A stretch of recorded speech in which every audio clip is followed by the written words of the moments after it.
ሰላም ወዳጆች እንዴት ናችሁ? እኔ ደህና ነኝ እግዚአብሔር ይመስገን። ዛሬም ደግሞ የ10 ወር ህፃናት ልጆች ምግብ 3ኛ ቀን ይዤ መጥቻለሁኝ።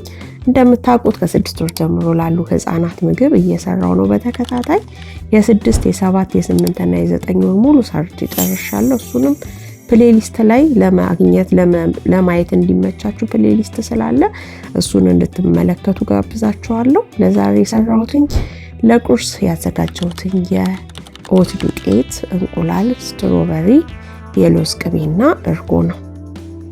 በመጀመሪያ ያው እንቁላላችንን አስኳል ነው የምንጠቀመው። ምናልባት እንደ ፍላጎታችሁ ነጩን ጨምራችሁ መጠቀም ትችሉ ይሆናል። አለርጂ የሌለባቸው ልጆች ከሆኑ ከዚህ በፊት አቅምሳቸዋቸው ከሆነ ማለት ነው። እኔ አስኳልን የተጠቀምኩት አጋጣሚ ወተት ስላለቀብኝ እርጎ ስላለቀብኝ ወተት ነው ያደረኩት። ግን እርጎ ነው የምታደርጉት። ወተት ከሆነ እንትኑ ደረቅ ይልባቸዋል ቂጣው። እርጎ ከሆነ ግን ለስለስ ያለ ስለሆነ የሚሆነው እርጎ እንድትጠቀሙ እዚህ ጋር መክራቸዋለሁ። ከዛ ትንሽዬ ሲናሞን ዱቄት አድርግበታለሁ። ያው የኦቱን ዱቄት፣ እርጎ፣ እንቁላል፣ አስኳልና ሲናሞን ማለት ነው። ከዛ እንደ ቂጣ ወይ ደግሞ ፓንኬክ እንደምንለው እንደዛ በትንሹ እያደረኩኝ ነው የምጋግረው። እናንተ ከፈለጋችሁ ደግሞ በሙሉ አንድ ጊዜ ጋግራችሁት መቆራረጥና መመገብ ትችላላችሁ። በቀን የሚሰሩት ምግቦች ከጠዋት እስከ ማታ የምሰራቸው ምግቦች ሙሉ ልጆች በቀን ሊያገኙ የሚገባቸውን ንጥረ ነገሮች የያዙ ናቸው። ሌላው ዳይ ሆነስ የሚል ኮሜንት መጥቶልኛል ባለፈው የሰራሁት ቪዲዮ ላይ። ያው ሰው ቤቱ ባፈራው ያለውን የሚመግበው መመገብ የሚችል ማድረግ የሚችል ያው ከወለድን ኃላፊነት ስላለብን የምንችለውን እንደዚህ ብትሰሩ የሚል እኔ ሀሳብ ነው እዚህ ጋር የምሰጠው። ሰው ደግሞ ያለውን ቤቱ ያፈራውን ማድረግ ይችላል። ያው እንግዲህ ይሄን ከዚህ ሌላ ልናገር የምችለው ነገር የለም በዚህ ዙሪያ። እንደምታዩት በዚህ መልኩ በትንሽ እሳቱን ሳናበዛ አብስየዋለሁ። ላይ የሎዝ ቅቤ ነው የቀባሁትኝ። የሎዝ ቅቤ ምን አይነት ነው የምትጠቀሙ ብላችሁኛል ከአሁን በፊት።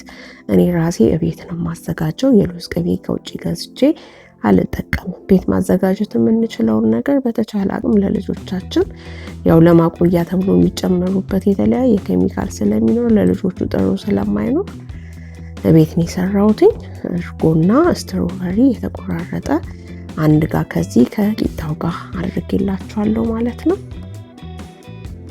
ቁርሳቸው ይሄንን ይመስላል።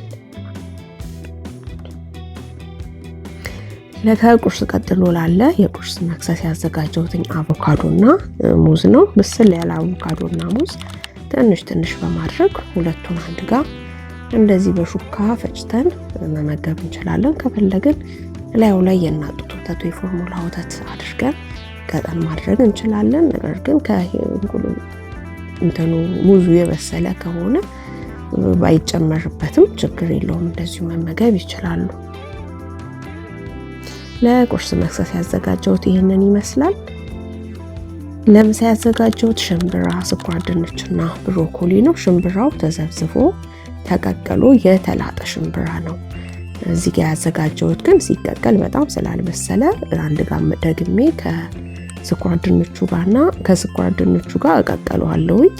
ወይ እሳት የሚነካው ኦሊቭ ኦይል ወይ ቅቤ ማድረግ ትችላላችሁ። በመቀጠል ከየተወሰነ ደቂቃ ሲቀረው ብሮኮሊውንም ጨምሬ አንድ ጋር አብስየዋለሁ ማለት ነው። እዚህ ጋር እንደዚህ በሹካ ፈጭተን ራሱ በቀቀልንበት ውሃ ሊሆን ይችላል። ካልሆነ ደግሞ ሞቅ ያለ ውሃ በማድረግ እንደዚህ በሹካ ፈጭተን እንመግባቸዋለን ማለት ነው። ይሄ ለምሳ ያዘጋጀሁት ነው። ከምሳ ቀጥሎ ደግሞ በራትና በምሳቸው መካከል እንደ መክሰስ እንዲሆን እዚህ ጋር እርጎና የዱባ ፍሬ ተቆልቶ የተፈጨ የዱባ ፍሬ ዱቄት ትንሽ በመጨመር ግማሽ ማንኪያ የሚሆን ጨምሬ ከእርጎ ጋር ነው እንደዚህ ያዘጋጀሁት። ጠዋት ላይ ግን እርጎ ስለተመገቡ ሌላ ነገር ይሆንላቸው ካላችሁ ሌላ አማራጭ እዚህ ጋር መስጠት ትችላላችሁ።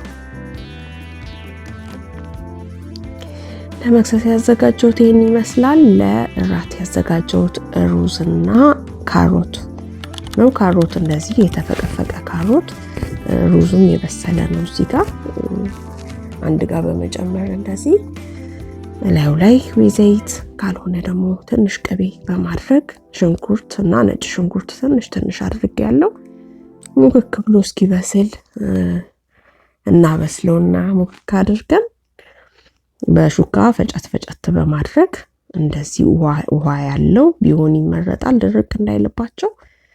በዚህ መልኩ ራታቸውን መመገብ እንችላለን። ዛሬ ለሶስተኛ ቀን ለ10 ወር ህፃናት የሰራሁት ምግብ ይሄን ይመስላል። ከጠቀማችሁ ላይክ፣ ኮሜንት፣ ሼር አድርጉ። አዲስ ከሆናችሁ ሰብስክራይብ አድርጉ። በሚቀጥለው ቪዲዮ እስክንገናኝ ሰላም ሁኑ። እግዚአብሔር ይባርካችሁ።